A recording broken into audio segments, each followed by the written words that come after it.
untuk kegiatan hari ini, ya, seluruh kegiatan mengenai tanggap darurat itu sudah memiliki legalitas ataupun payung hukumnya. Kebetulan di sini untuk payung hukum kita gunakan yang dari Kemenaker, ya. Dari pertama yang perlu Bapak Ibu ketahui, seluruh kegiatan mengenai K3 itu sudah melalui undang-undang yang dibuat oleh pemerintah nomor 1 tahun 70 mengenai keselamatan kerja.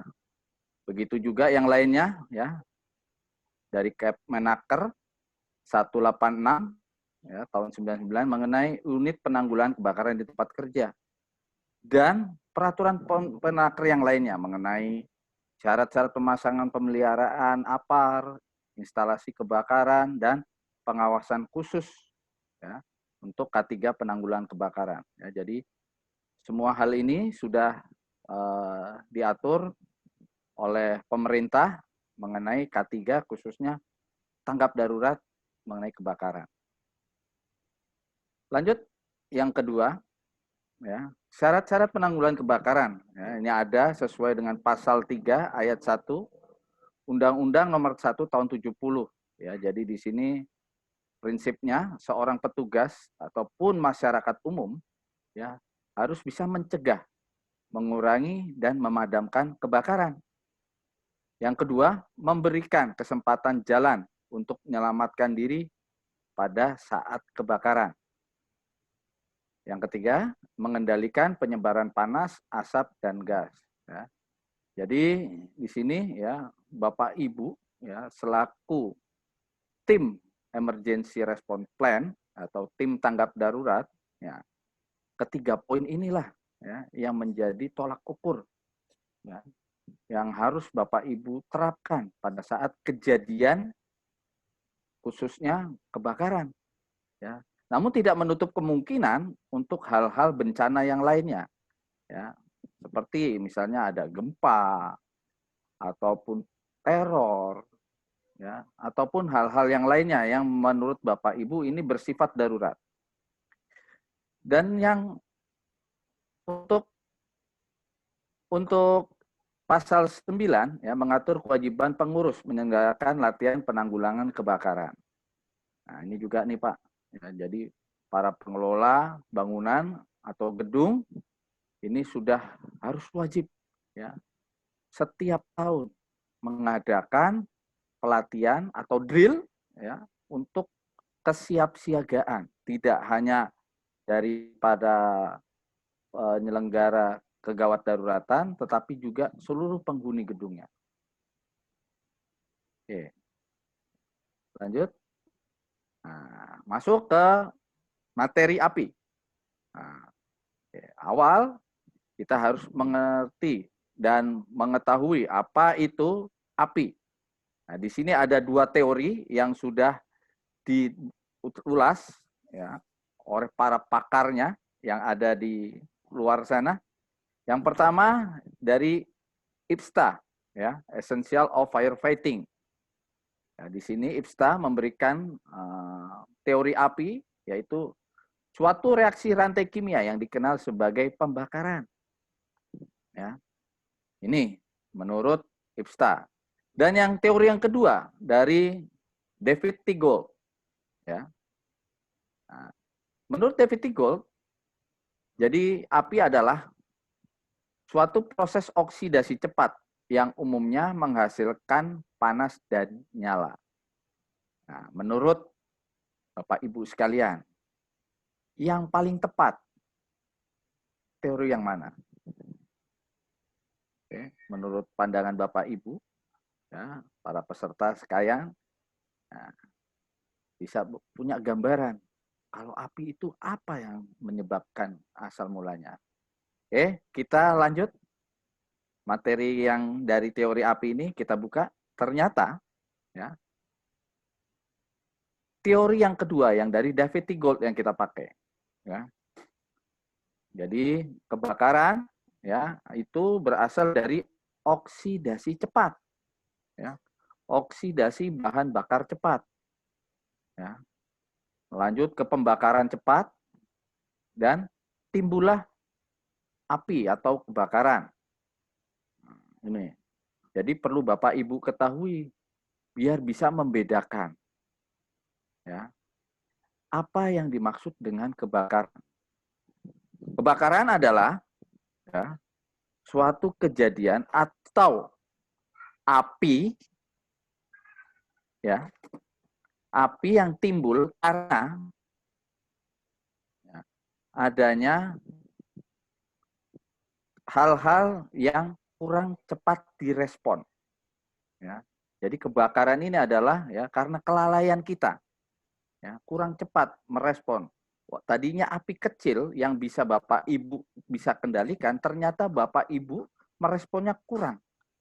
Ya, jadi hal-hal seperti demikian, ya karena Bapak Ibu mungkin terlalu panik atau sibuk dengan yang lainnya, api kecil ini dibiarkan lama-kelamaan akan menjadi besar dan akan menimbulkan ya namanya kerugian.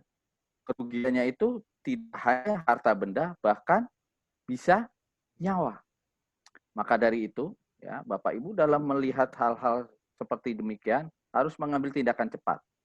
Pergunakanlah atau padamkanlah ya api-api tadi ya, api-api liar tadi dengan menggunakan alat pemadam api ya, baik yang bersifat tradisional ataupun yang bersifat modern. Seperti kalau yang tradisional Bapak Ibu bisa menggunakan kain yang dibasahkan ya, seperti karung goni nih, karung goni yang udah mulai susah kita temui, ataupun juga bisa menggunakan selimut atau handuk. Tetapi seluruh komponen tersebut ya berbentuk kain yang mudah diserap oleh air. Yang kedua hal yang modern. Nah, kita bisa mempergunakan apar ataupun sarana kebakaran proteksi yang lainnya seperti hidran ataupun alat otomatis yang lainnya seperti sprinkler ya atau yang bersifat otomatis. Lanjut ke materi selanjutnya. Nah, ini yang Ibu Bapak perlu ketahui. Yang namanya api. Api ini seperti makhluk hidup. Jadi api ini akan terus menyala apabila konsentrasi udaranya ya cukup. Ya, begitu juga manusia. Contohnya yang Bapak Ibu bisa lihat. 21% oksigen ya antara api dan manusia. Di sini ya Ibu Bapak bisa melihat posisi api bisa tumbuh dengan sempurna. Ya. Kalau oksigennya lebih dari 21%, itu mungkin akan lebih besar lagi untuk apinya, untuk menjalar. Begitu juga dengan manusia. Ketika menghirup udara atau oksigen sekitar 21%, kondisi manusia akan beraktivitas seperti biasanya, normal. Ya. Bisa bekerja, bisa berjalan, ataupun melakukan hal-hal yang lainnya. Nah, namun ketika oksigen yang Bapak Ibu hirup ya kurang dari 21% ya, misalnya 18% ya, maka lama-kelamaan ya tubuh kita ya manusia ini akan menjadi lemah ya. Mulai kehilangan kesadaran. Begitu juga dengan api. Apinya ini juga akan semakin mengecil ya, karena apa tadi? Ya, udara yang diterima ini semakin berkurang. Nah, lanjut ya untuk semakin ke bawah ya kurang dari 18% dari udara atau oksigen ya maka dari itu tidak ada respon untuk bernapas. Begitu juga dengan api. Apinya pasti akan padam. Nah ini jadi Bapak Ibu harus ketahui. Jadi namanya api itu sama dengan manusia, butuh udara. Nah, contoh kasus apabila Bapak Ibu melihat kejadian kebakaran. Nah, contoh di pemukiman, ya, di pemukiman masyarakat yang padat hunian, ya. Nah, Ibu Bapak jangan kaget. Ya, jangan terpancing, jangan terpengaruh dengan omongan-omongan yang kurang bisa diterima. Ya. Seperti contohnya ketika ada kebakaran di daerah kumuh, ya, ataupun daerah yang misalnya udah ada santer, kedengaran mau digusur. Nah, ini terbakar. Nah, tiba-tiba tadi satu titik ya yang terbakar, tapi kok perambatannya cepat. Ketika petugas pemadam datang menyemprotkan air, mereka curiga bahwa petugas pemadamnya, mobil pemadam ini membawa bahan bakar yang disemprotkan ini bensin ataupun minyak yang lainnya. Makanya apinya semakin besar. Nah ini ya hal-hal seperti demikian yang menurut kita ini kurang bisa diterima. Ya. Padahal ya kebakaran semakin membesar dipengaruhi oleh adanya udara ya, yang diterima semakin banyak. Ya, udara ini Bapak Ibu ya, kalau di tempat terbuka itu sangat-sangat cepat sekali apabila Bapak Ibu semakin lama ya melakukan proses pemadamannya ya tidak dari awal ini kurang cepat, maka ya itu tadi penjalaran api akan semakin cepat juga. Oke. Nah, ini adalah kunci dasar daripada terjadinya api atau kebakaran yang kita sebut dengan teori segitiga api. Nah, di sini ada oksigen, di sini ada panas, di sini juga ada bahan bakar. Jadi ketiga unsur ini ya antara oksigen, panas dan bahan bakar inilah yang menjadi titik awal terjadinya pembentukan daripada api. Ya. Api-api tadi ya perlu Ibu Bapak ketahui ini bisa kita bagi dua ya. Api yang bisa kita manfaatkan dan api yang tidak bisa kita kendalikan. Ya, kalau yang api yang bisa dimanfaatkan ya itu untuk industri biasanya ya. Seperti di PLTU ya, apinya itu cukup besar karena untuk merebus air, tapi masih bisa kita kendalikan. Ya. Berbeda dengan api liar atau kebakaran. Nah, ini yang merugikan. Maka dari itu ya, Bapak Ibu harus bisa bedakan api yang bisa dikendalikan dan yang tidak bisa dikendalikan. Nah, di sini ya kembali lagi kita lihat bahwa ada unsur oksigen ya. Diperlukan minimum sebesar 16% untuk terjadinya penyalaan awal.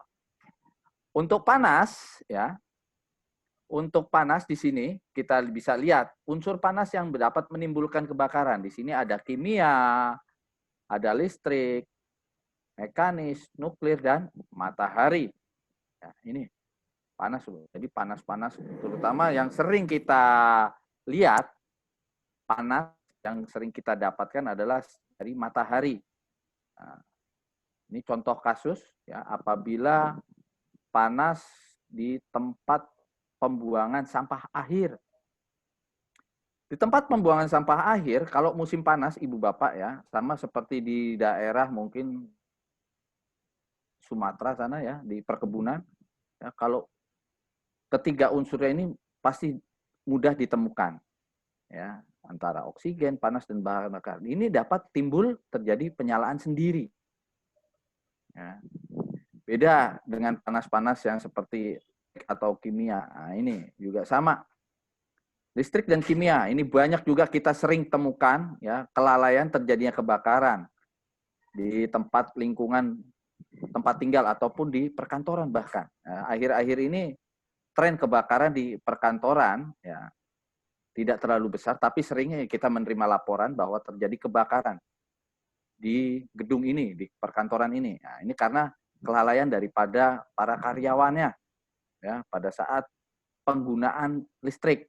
Biasanya di jam-jam pulang ya mereka ini lupa keasikan ya untuk mengecas HP, Pak. Nah, Ibu Bapak misalnya mengecas HP nih di kantor di bawah meja. Namun ketika jam pulang, Ibu Bapak lupa ya, hanya mengambil HP-nya saja tapi chargernya tetap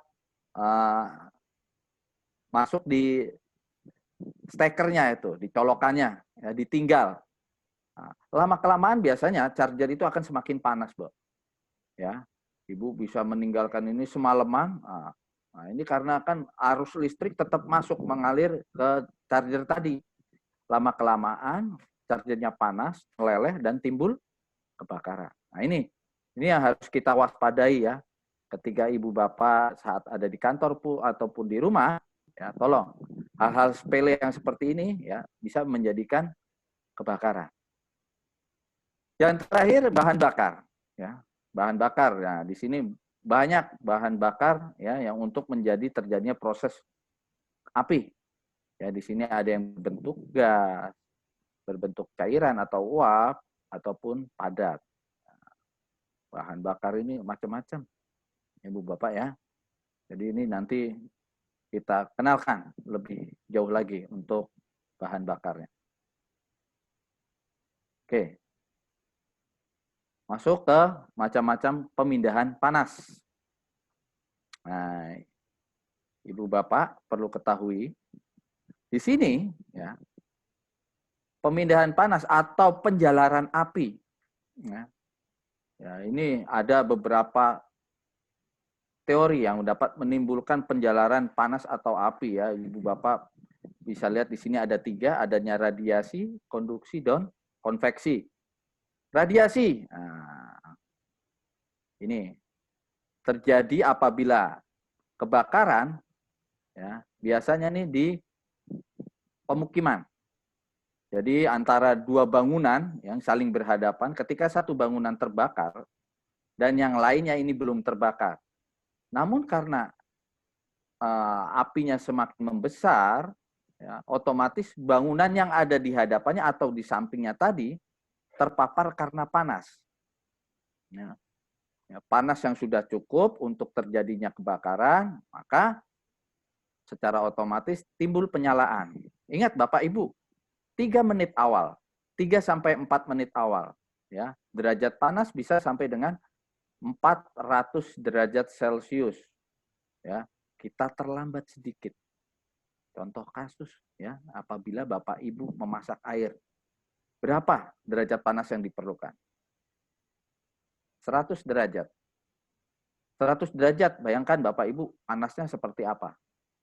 Ya, bisa Ibu Bapak pikirkan tuh, memasak air, merebus air derajatnya sampai 100. Kesenggol sedikit aja ya, belum terkena airnya. Baru kesenggol dengan pancinya aja untuk masak aja kita udah kepanasan, itu 100 derajat. Nah, ini kebakaran.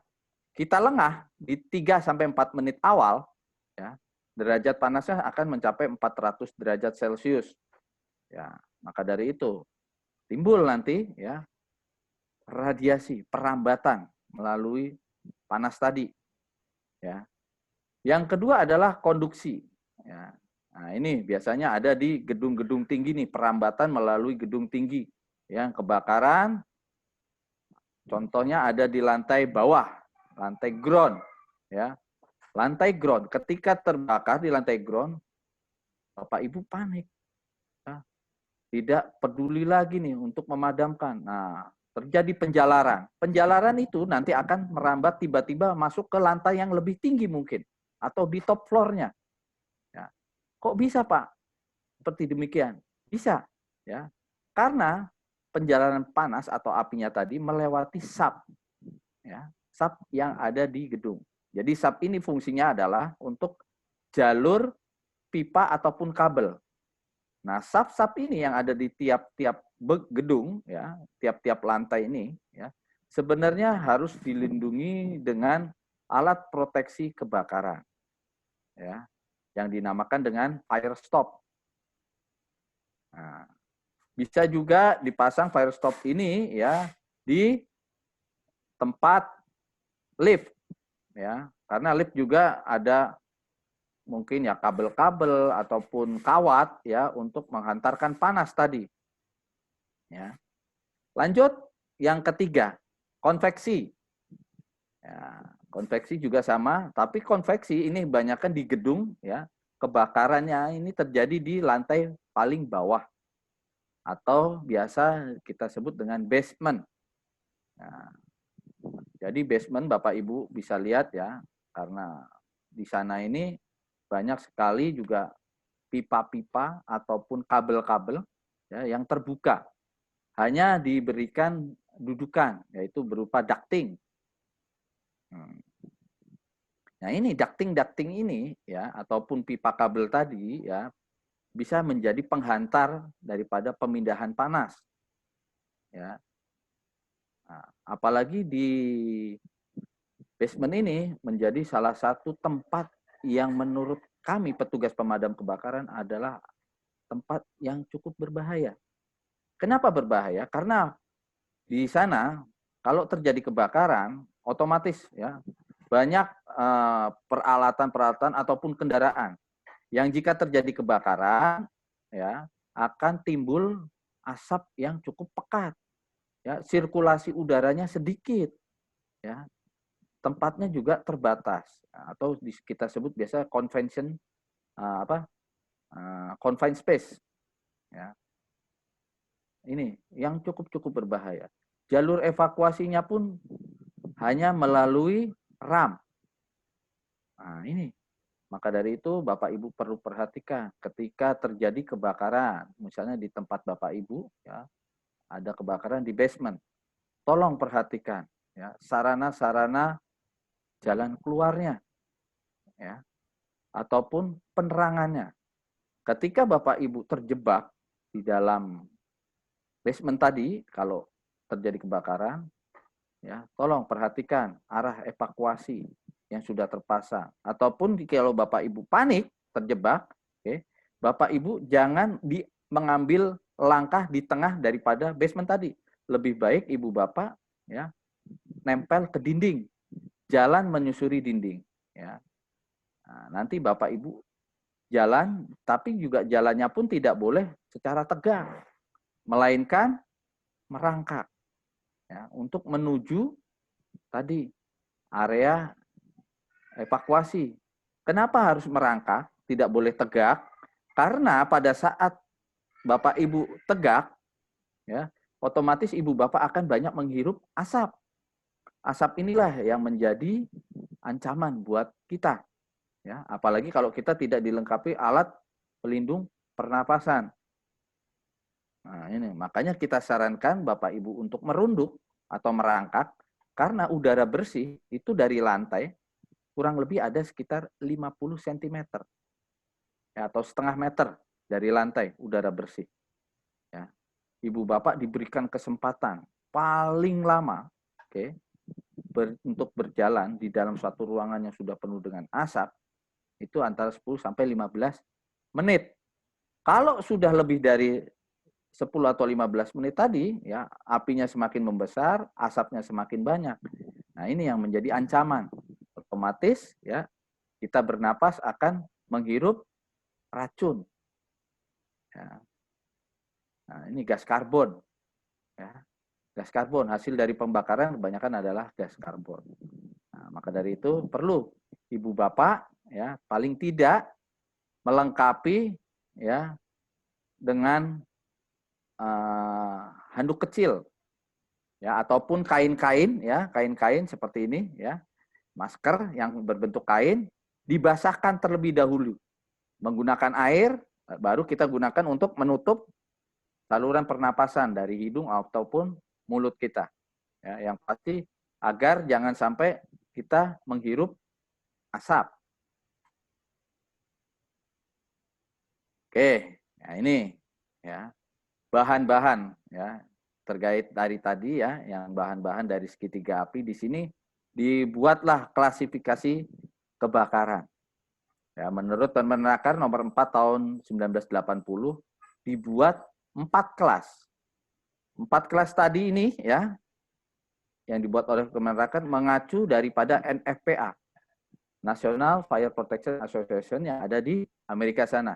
Ya. Jadi kita mengacu ke NFPA, Bapak Ibu sekalian, untuk kelas kebakaran. Oke, di kelas A kita bisa lihat di sini ada benda padat selain logam. Apa saja sih benda padat selain logam? Ya di sini ada kayu, ada kertas, ada kain, karet, dan lain-lainnya. Ya. Nah, ini kecuali logam Bapak Ibu ya. Yang kedua adalah kelas B.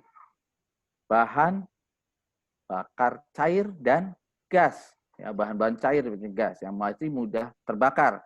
Ya, seperti bensin, ya spiritus, ya ataupun asetilin untuk gasnya yang mudah menyala, ataupun LPG, LNG. Ya, ini masuk kategori kelas B. Untuk kelas C, listrik. Ya, listrik dalam artian ya, kelas C ini adalah seluruh alat-alat elektronik ya yang masih menerima aliran listrik atau strum. Nah, ini ya, ini yang harus kita perhatikan. Jadi untuk klasifikasi kebakaran kelas D adalah untuk yang listrik. Yang terakhir ada kelas D. Ya, kelas D ini untuk logam. Ya, di sini ada magnesium, titanium, litium, dan lain-lain. Nah, ini biasanya kelas D ini banyak sekali kita pakai di sekitaran bandara.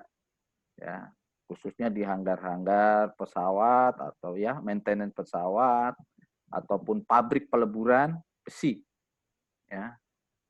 Oke, jadi ini Bapak Ibu yang perlu ketahui ketika terjadi kebakaran.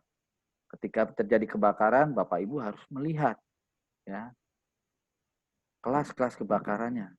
Jangan sampai Ibu Bapak pada saat menjadi seorang petugas pemadam kebakaran tidak tahu resikonya. Ya. Tidak tahu resiko. Bapak Ibu harus tahu resikonya. Ya. Sebelum Bapak Ibu memadamkan kebakaran.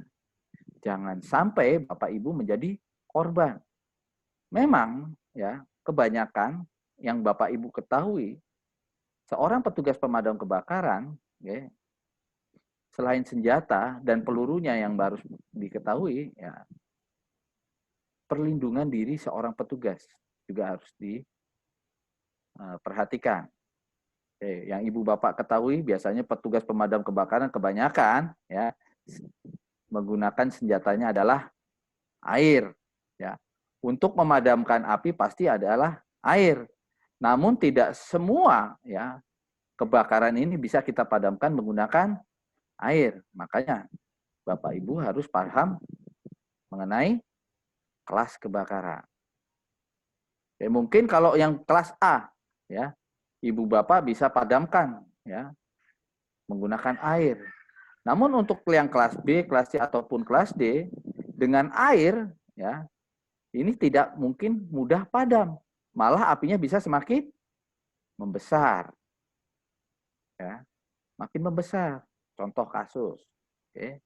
Kelas B yang terbakar minyak. Ya, bahan bakar minyak. Nah, kalau Ibu Bapak dulu waktu sekolah sudah belajar fisika, mungkin tahu ya. Berat jenis air dan bahan bakar minyak pasti lebih berat air. Ketika yang terbakar adalah bahan bakar cair, kita semprotkan air untuk memadamkannya, maka malah semakin membesar atau semakin meluas, ya. Karena posisi apinya ada di bagian atas, airnya ada di bawah. Nah, itu ya, contoh yang pertama. Yang kedua, kalau kelas C yang terbakar. Ya, untuk benda-benda elektronik yang masih mengandung aliran listrik, yang masih ada strumnya. Ya. Ketika Bapak Ibu panik ketika melihat kejadian kebakaran, entah itu di rumah ataupun di kantor, yang di awal mulai dengan konsep kebakaran dari listrik. Ya, Ibu Bapak pasti tahu nih. Ya. Biasanya di Jakarta ataupun di luar-luar daerah yang lainnya, ya, kebanyakan kebakaran dari arus pendek ataupun konsleting listrik. Kenapa? Kok bisa banyak terjadi? Itu karena kita juga kelalaian kita menyepelekan daripada penggunaan alat-alat listrik. Ya, Bapak Ibu tahulah ya, kebanyakan listrik kita itu Spanyol ya Pak ya. Ya Bu, ya Spanyol. Tahu Spanyol kan? Ya, separuh nyolong. Ya, listriknya kebanyakan separuh nyolong Bu. Ya, saking pinternya, ya itu. Bayangkan, di rumah yang listrik ya rumah sederhana yang listriknya katakanlah 450 sampai 900 watt. Tetapi di dalamnya mereka menggunakan peralatan-peralatan listrik yang menggunakan daya listriknya yang cukup besar. Ya, seperti menggunakan jet pump, menggunakan AC, ya. TV-nya tidak satu, bisa 2, bisa 3. Ya. Ataupun menggunakan peralatan penanak nasi yang modern, Magicom, menggunakan dispenser, kipas anginnya banyak. Nah ini, kebayang nggak Ibu Bapak?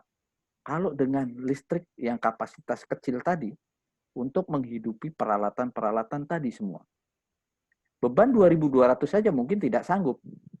Nah, tetapi ya itu tadi, karena saking pinternya, ya, untuk orang-orang kita ini mengakali listrik, tapi tidak melihat dampaknya. Dampak ke depannya. Masih seminggu, 2 minggu masih aman. Mungkin ke depannya, karena kabel yang kita pakai ini tidak standar, ya, dia akan menjadi panas. Ataupun, okay, Bapak Ibu di rumah menggunakan satu steker, ya, lubang untuk mengaliri listrik, namun ditambah dengan steker yang lainnya. Tidak cukup satu steker, dikasih cabang lagi, ya, dikasih T satu masih kurang, ditambahin lagi. Lama kelamaan makin banyak. Nah, itulah yang kita sebut dengan namanya Salome, Pak. Ya, Salome atau satu lubang rame-rame. Nah, itu karena satu lubang rame-rame ini tadi, Pak, ya, kabel induk tadi karena tidak sekuat, ya, apalagi kabel induknya tadi tidak standar, ya, yang diserang terlebih dahulu bukan kabelnya, tetapi ya itu tadi cabang-cabang yang tadi, ya, meleleh, ya, meleleh. Maka dari itu ketika meleleh terjadi kebakaran, ibu bapak panik,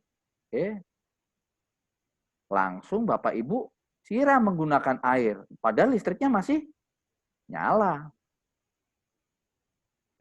Masih nyala listriknya. Nanti akibatnya apa Ibu Bapak? Pasti akan kestrom. Ya. Nanti bukan apinya yang padam. Orangnya yang padam. Ya, Ibu Bapak ya, perhatikan. Makanya ketika ada kejadian terbakar karena listrik, pastikan Ibu Bapak memutus aliran listrik yang ada di rumah ataupun di kantor tadi. Ya. Turunin dulu tuh NCB-nya dari meteran listrik ataupun dari panel. Ya, itu panel utamanya diturunin dulu. Nah, biar ketika Ibu Bapak memadamkan menggunakan listrik tadi, ya, yang terbakar listrik tadi ya, menggunakan air, itu Bapak aman. Kalau listriknya sudah dipadamkan. Ya, nanti akan pindah kelas. Dari kelas C menjadi kelas A, menjadi benda padat. Silakan Ibu Bapak pergunakan air sebanyak mungkin. Namun ketika Ibu Bapak ya di rumah ataupun di kantor memiliki alat pemadam api modern seperti apa? Silakan, kalau listriknya masih menyala, pakai. Namun Ibu Bapak juga harus lihat media atau jenis apar tadi. Jangan sampai yang Ibu Bapak pergunakan adalah apar yang jenis air. Ya. Gunakan apar yang minimal ya, yang dry powder. Ya, serbuk kimia kering. Nah, itu ya. Untuk yang kelas D tidak berbeda jauh dengan kelas C, metode pemadamannya ya tidak menggunakan air.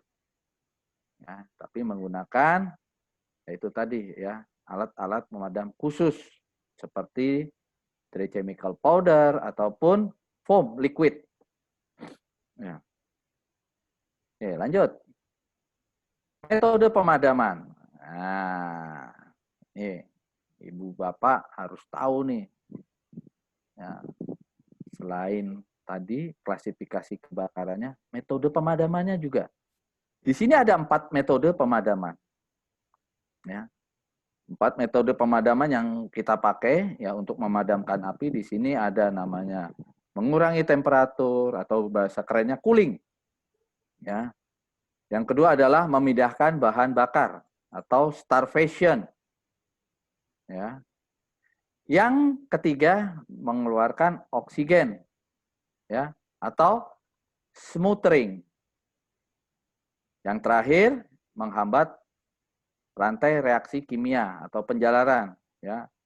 Ini atau kita sebut bring chain reaction, ya, memutus mata rantai kimianya tadi. Ya, jadi 4 metode ini yang kita pakai. Yang sering kita pakai, ya, kebanyakan, ya ini yang 2, mengeluarkan oksigen atau smothering. Yang kedua adalah menghambat rantai reaksi kimianya tadi, ya, chain reaction menggunakan APAR. Ya, kalau ibu bapak di rumah punya alat-alat pemadam api tradisional atau APAT, ya ini metode ini biasanya kalau kebakaran di dapur, ya kita gunakan tadi, ya, handuk, selimut. Nah, tapi jangan lupa ibu bapak, sekarang sudah tidak ada namanya kompor minyak, yang ada hanyalah gas. Di gas ini, ya, harus kita perhatikan adalah, ya, sumbernya dulu, ya, tabung gasnya, tabung gasnya. Kita putus mata rantainya dari tabung gas sampai regulator kita lepas, ya, itu. Baru yang terbakar bagian atas kita padamkan menggunakan APAT tadi, ya, kain yang dibasahkan. Yang kedua, menggunakan APAR. Nah, ini APAR juga nih. Nah, ada baiknya sebenarnya ibu bapak di rumah sudah memiliki APAR, tidak hanya mengandalkan yang ada di kantor, ya, menjadi suatu kewajiban. Nih. Ya, karena kita, ya, namanya kejadian yang tidak kita inginkan itu pasti akan terjadi entah kapan, tapi ya ini hanya untuk berjaga-jaga. Oke, ya, jadi ini ya 4 metode pemadaman ibu bapak. Nah, ini kita masuk ke fase atau tahapan kebakaran. Nah, ini. Jadi ada beberapa tahapan, ya, tahapan-tahapan kebakaran, ya, yang harus ibu bapak ketahui, ya. Memang tahapan bahasa kerennya ini, ya, ada beberapa, ya. Ada namanya roll over, adanya flash over, bahkan sampai ke backdraft. Oke, lanjut. Tahap awal kebakaran. Terjadinya 3 unsur pembentuk api, ya, atau tadi segitiga api, ya. Dapat padam dengan sendirinya apabila api tidak mencapai tahap selanjutnya, ya, menentukan tindakan pemadaman untuk penyelamatan sendiri. Jadi ketika Bapak Ibu, dalam tahapan awal ini sudah mampu mengambil tindakan untuk pemadaman tadi, ya, bahkan Bapak Ibu sudah sanggup, ya, memiliki rasa keberanian untuk memadamkan api pada 3 menit awal tadi, ya, itu sudah menjadi suatu unsur pemutus, ya, tahapan kebakaran yang lebih besar lagi, ya. Namun apabila tahapan awal tadi Bapak Ibu tidak dipenuhi atau Bapak Ibu saking paniknya akan memasuki tahapan kebakaran tumbuh, ya. Nih, di mana api akan membakar dan mudah terbakar sehingga panas meningkat, dapat menimbulkan korban terjebak ataupun kematian bagi petugas. Nah, ini derajat panas mulai dari 60 derajat Celcius sampai 400 derajat Celcius. Dimulai dari 0 menit awal sampai 3 menit awal. Nah, itu Pak, ya. Jadi derajat panas 60 sampai 400 derajat. Nah, ini awal mula terjadinya flash over, ya, tahap kebakaran tumbuh, ya. Oke, masuk lanjut, ya, ke tahap selanjutnya. Ketika Bapak Ibu di tahap ini juga lama tidak mengambil tindakan untuk proses pemadaman, ya, maka akan sampailah namanya tahap kebakaran puncak. Jadi di tahap kebakaran puncak ini, ya, semua bahan akan mudah menyala. api paling panas dan paling berbahaya. Siapa saja yang terperangkap di dalamnya, ya, pasti akan menjadi korban. Ya. Lihat Pak, derajat panasnya nih. Ya, ini udah di atas 4 menit. Ya, derajat panasnya ini bisa mencapai 800 hingga dengan 1200 derajat Celcius. Nah, ini 1200 derajat Celcius ini ya akan membuat sebuah tang besi baja melengkung. Ya, ini kebakarannya mungkin sudah lebih dari 1 jam. Ya, dengan kondisi api yang tetap stabil dalam keadaan mantap, ya, terus membakar area tadi. Nah, di mana contoh kasus kalau kebakaran di area pabrik atau pergudangan, ibu bapak bisa lihat ya. Nah itu, kalau sudah kelamaan pasti ada baja-baja ya akan melengkung. Oke, yang terakhir tahap kebakaran mereda. Tahap kebakaran yang memakan waktu lama di antara tahapan kebakaran lainnya, ya. Karena di sini ya akan ada penurunan, ya, penurunan kadar oksigen, ya, ataupun pendinginannya memakan waktu cukup lama. Jadi ini tahapan-tahapan kebakaran tadi. Dan